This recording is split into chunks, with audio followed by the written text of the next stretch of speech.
안녕하세요. 유스임팩트 대표 임재진입니다. 이번 영상에서는 원서를 망치는 가장 흔한 자세와 생각부터 미국 대학들이 실제로 무엇을 보고 평가하는지, 그리고 아이비리그와 최상위권 대학이 요구하는 준비된 지원자의 기준이 무엇인지까지 한 번에 정리해 드리겠습니다. 성적이 높다고 해서 합격이 보장되는 시대는 이미 지났습니다. GPA와 SAT, 활동, 에세이, 추천서가 어떻게 함께 설계되어야 경쟁력이 생기는지, 하버드와 아이비리그 대학들의 통계를 바탕으로 현실적인 기준을 보여드릴 겁니다. 이 영상을 끝까지 보시면은 지금 내 원서에서 무엇이 부족한지, 그리고 어디부터 전략적으로 바꿔야 하는지가 분명해질 겁니다. 매년 원서 시즌이 되면은 비슷한 패턴이 반복됩니다. 많은 학생과 부모님께서는 학생의 현재 수준과 준비 상태를 다소 높게 평가하는 경우가 많고, 그 결과 합격 가능성이 현실적으로 낮은 대학에 집중적으로 지원하는 일이 자주 발생합니다. 성적이 높다는 점만을 근거로 다른 준비 요소가 충분히 갖춰지지 않은 상태에서 최상위권 대학에 지원하는 겁니다. 기대와 목표를 높게 갖는 것은 충분히 이해할 수 있지만, 그런 방식으로 원서를 접근하면 입시를 망치게 됩니다. 반대로 뛰어난 학생들은 항상 자신의 준비를 객관적으로 점검합니다. 무엇이 아직 부족한지, 어떤 부분이 빠져 있는지 하나씩 확인하고 그 공백을 채우기 위해 누구보다 성실하게 노력합니다. 자신의 강점만을 믿기보다는 약점을 인식하고 보완하는 태도가 결국 최상위권 대학에 도달하게 만드는 중요한 차이가 됩니다. 대학 원서는 크게 세 가지 항목으로 평가됩니다. 첫 번째는 아카데믹 항목으로 GPA와 SAT 같은 표준화 시험 점수를 중심으로 학업적인 준비도를 봅니다. 두 번째는 EC 항목으로 학생이 어떤 활동을 했고 그 안에서 어떤 역할을 했으며 대회나 프로젝트를 통해서 어떤 성과와 확장성을 만들어냈는지를 평가합니다. 세 번째는 퍼스널 레이팅 항목으로 에세이와 추천서를 통해서 학생의 사고 방식, 문제의식, 성격, 그리고 커뮤니티 안에서 어떤 사람으로 기능하는지를 종합적으로 살펴봅니다. 이 구조에 대해서는 제가 여러 차례 세미나를 통해서 설명드렸기 때문에 오늘은 개념 설명보다는 각 항목에서 어느 정도 수준까지 준비되어야 실제로 이 학생은 잘한다라고 평가받을 수 있는지, 그리고 그 기준이 상위권 대학과 중상위권 대학에서 어떻게 다르게 작동하는지를 조금 더 현실적으로 짚어보겠습니다. 이제 공부를 잘한다는 기준이 무엇인지 정리해 보겠습니다. 단순히 성적이 좋다는 수준이 아니라 상위권 대학 기준에서 정말로 학업적으로 강하다고 말하려면은 몇 가지 조건을 충족해야 합니다. 먼저 GPA는 4.0 만점 기준으로 3.9점 이상이어야 합니다. 요즘은 다들 성적을 잘 받기 때문에 단순히 높은 GPA만으로는 충분하지 않습니다. SAT 역시 기준선이 분명합니다. 1600점 만점 기준으로 1540점 이상은 되어야 학업적으로 상위권이라고 말할 수 있습니다. SAT는 타고난 지능만의 시험이라기보다는 충분히 연습하고 구조를 이해하면 점수가 올라가는 시험이기 때문에 실제로 중학생 때부터 준비해서 8학년에 만점에 가까운 점수를 받는 사례도 많이 있습니다. 가장 변별력이 되는 요소가 AP 시험 점수입니다. AP 수업을 듣는 학생들은 많지만 11학년 2학기까지 실제 시험 점수 5점이 5개 이상 준비되어 있는 학생은 생각보다 많지 않습니다. 이 지점이 바로 성적이 좋다는 수준과 학업적으로 정말 강하다고 평가받는 수준을 가르는 가장 큰 차이라고 보시면 됩니다. 여기에 한 단계 더 위가 있습니다. 정말로 천재라고 불릴 만한 학생들은 올림피아드 국가대표급, 즉 국제대회에서 메달을 따는 수준의 학생들입니다. 이런 학생들은 학업 항목에서 최상위 1등급을 받게 되는데 전 세계적으로도 극소수에 불과합니다. 매년 지원자 수만, 수십만 명이 되는 입시풀 안에서 실제로 이런 등급을 받는 학생들은 굉장히 극소수이며 힙스는 아니더라도 MIT나 낮은 아이비리그 대학들은 거의 합격이 보장이 됩니다. 이제 이씨 활동에서 잘한다는 기준이 무엇인지 정리해 보겠습니다. 많은 학생들이 교내 활동부터 떠올립니다. 동아리 회장, 학생의 직책 같은 타이틀이죠. 하지만 이런 타이틀은 누구나 다 갖고 있고 실제로 활동의 내용과 성과가 뚜렷하게 남지 않는 경우가 대부분입니다. 이름만 있는 직책, 과정과 결과가 보이지 않는 활동은 원서에서 큰 의미를 갖기 어렵습니다.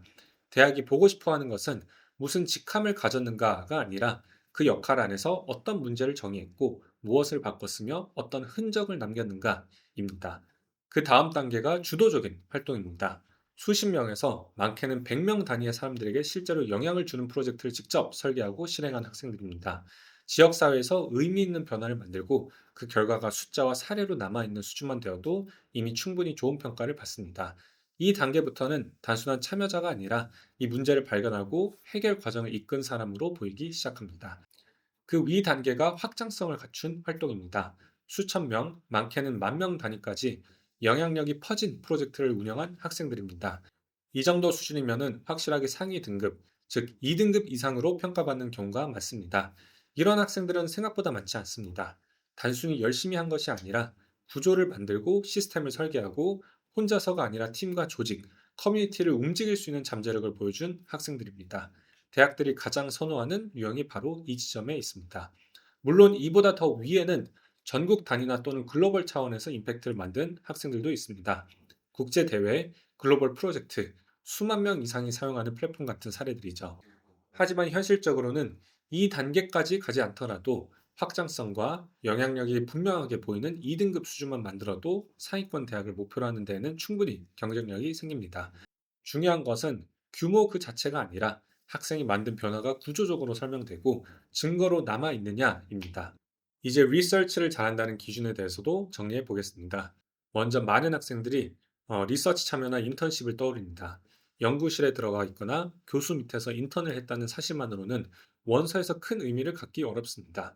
이런 경험은 인맥이나 돈만 있으면 누구나 다 접근할 수 있고 실제로는 관찰자나 보조 역할에 머무는 경우가 많기 때문에 학생 본인이 무엇을 했는지가 분명하게 드러나지 않으면 금방 티가 납니다. 대학이 보고 싶은 것은 어디에 있었는가가 아니라 무엇을 만들어냈는가입니다.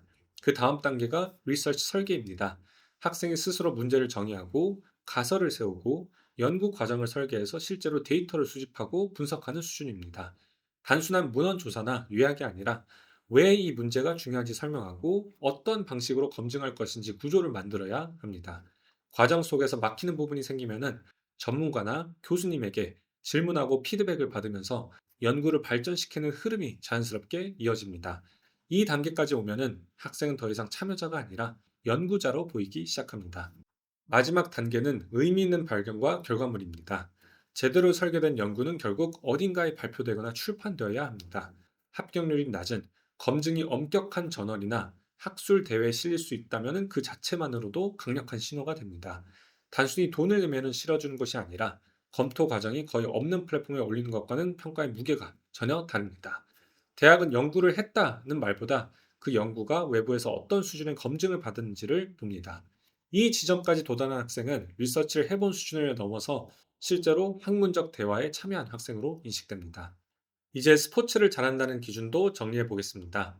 먼저 대부분의 학생들이 속하는 단계가 varsity, 즉 학교 대표팀 수준입니다. 이 단계는 의미가 없다는 뜻이 아니라 입시 평가 기준에서 볼 때는 취미 활동에 가까운 위치라는 뜻입니다. 성실하게 참여하고 팀이 기여하고 있는 것은 분명히 긍정적인 요소지만 이것만으로 상위권 대학의 스포츠 특기생으로 평가받기는 어렵습니다. 이 단계에서는 리더십이나 팀워크 같은 요소가 퍼스널 레이팅을 보완해주는 역할에 가깝습니다. 참고로 스포츠를 아예 안 하고도 아이비리그를 충분히 갈 수 있습니다. 그 다음 단계가 디비전 2, 디비전 3 수준, 즉 지역 대표급 선수들입니다. 주 단위 대회나 지역 리그에서 두드러진 성과를 내고 학교를 넘어선 경쟁 무대에서 이름이 알려지는 수준입니다. 이 단계부터는 대학에서 이 학생은 단순한 참여자가 아니라 실제 경쟁력을 가진 선수로 인식하기 시작합니다. 일부 대학에서는 이 정도 수준만 되어도 코치와의 접촉이나 추천이 이루어지기도 합니다. 가장 위의 단계가 디비전 1 수준, 사실상 국가대표급 선수들입니다. 전국 단위 대회에서 상위권 성적을 내고 대학 코치들이 직접 스카우트에 나설 정도의 실력입니다. 이 단계에 있는 학생들은 원서 평가에서 애슬레틱 항목 자체가 하나의 독립적인 강점으로 작동합니다. 다만 이 수준에 도달한 학생들은 정말 극소수이고 오랜 시간의 전문 훈련과 성과가 축적된 경우에만 가능합니다. 대학이 이 지점에서 보는 것은 단순한 운동 실력이 아니라 이미 하나의 분야에서 최고 수준까지 올라가 본 경험과 그 과정에서 보여준 집중력과 지속력입니다. 이제 에세이를 잘 썼다는 기준을 설명드리겠습니다. 가장 아래 단계, 월스트는 단순 나열입니다. 어떤 활동을 했고, 어디에 참여했고, 무엇을 배웠는지를 이력서처럼 줄줄이 적는 방식입니다. 이런 글은 정보는 있지만 학생의 생각과 성장이 보이지 않기 때문에 입학사정관의 기억에 남지 않습니다. 그 다음 단계가 mediocre입니다. 이 단계에서는 문제와 변화의 구조는 갖추고 있습니다. 어떤 문제를 발견했고 그 문제를 해결하기 위해 활동을 했고 그 결과 무엇이 달라졌는지 설명합니다. 하지만 여전히 이야기의 중심이 활동에 머무르는 경우가 많습니다. 무엇을 했는지는 알겠는데 그 과정을 통해서 학생이 어떻게 생각하게 되었는지, 관점이 어떻게 바뀌었는지 충분히 드러나지 않는 상태입니다. 가장 위의 단계, 베스트는 개인 통찰이 담긴 문제, 변화, 과정, 스토리입니다. 같은 문제와 같은 활동을 달아도 왜 그 문제가 나에게 중요했는지, 그 과정에서 어떤 한계에 부딪혔고, 그 한계를 넘기 위해서 어떤 선택을 했으며, 그 경험이 나의 사고방식과 앞으로의 방향을 어떻게 바꿨는지를 보여줍니다. 이 단계의 에세이는 단순한 경험 보고서가 아니라 이 학생이 어떤 사람이고 앞으로 어떤 리더로 성장할지를 예측하게 만드는 이야기로 읽히게 됩니다. 추천서를 잘 받았다는 기준도 명확합니다. 3등급은 매우 우수한 학생이다 라는 표현이 들어간 경우입니다.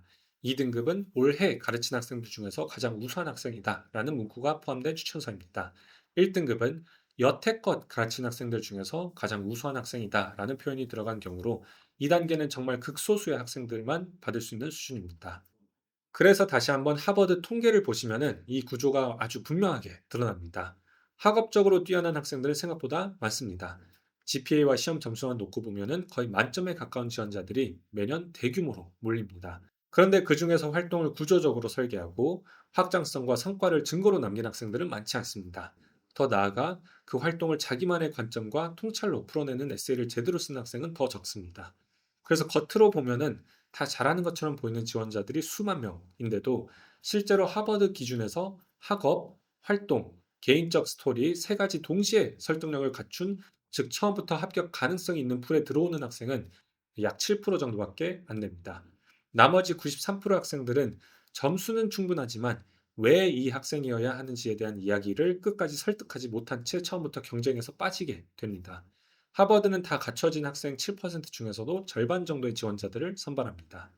학생이 이미 잘하고 있다는 착각에서 빨리 빠져나올수록 무엇이 부족한지가 보입니다. 그리고 그 부족한 부분을 하나씩 채워나갈 때 비로소 아이비리그 합격이 현실적인 목표가 됩니다. 입시는 감이 아니라 전략입니다. SAT는 최대한 일찍 시작해서 변수를 줄이세요. 리더가 아니라면은 리더처럼 보이도록 역할과 성과를 설계하세요. 활동은 나열하지 말고 하나의 스토리로 엮어서 에세이를 간결하게 만드세요. 아직 관심 있는 사회 문제가 없다면은 지금 이 순간 정하세요. 그리고 이력서와 에세이 아웃라인을 함께 드리면서 선생님께 추천서를 요청하세요. 이렇게만 해도 합격 확률이 눈에 띄게 높아집니다. 그래서 화면에 보이는 사항들이 준비되면은 누구나 완벽한 지원자의 자격을 갖췄다고 말할 수 있습니다. GPA는 3.9점 이상, SAT는 1,500점 이상, 가능하다면은 1,540점 이상을 목표로 하고, AP나 IB처럼 대학 수준의 학업 성과를 분명하게 보여주세요. 활동은 최소 2년 이상 이어진 리더십 중심의 경험과 주도적으로 만든 개인 프로젝트 두세 개를 중심으로 스토리를 만들고, 그 결과를 숫자와 결과물로 증명해야 합니다. 에세이는 다양한 활동들을 하나의 통일된 이야기로 묶어서 기억에 남는 개인적 통찰을 보여줘야 하고, 이력서는 깔끔하게 정리되어야 합니다. 마지막으로 선생님 추천서에서 가장 우수한 학생이다 라는 표현이 들어갈 정도의 인상을 남겼다면 아이비리그 합격은 보장이 됩니다.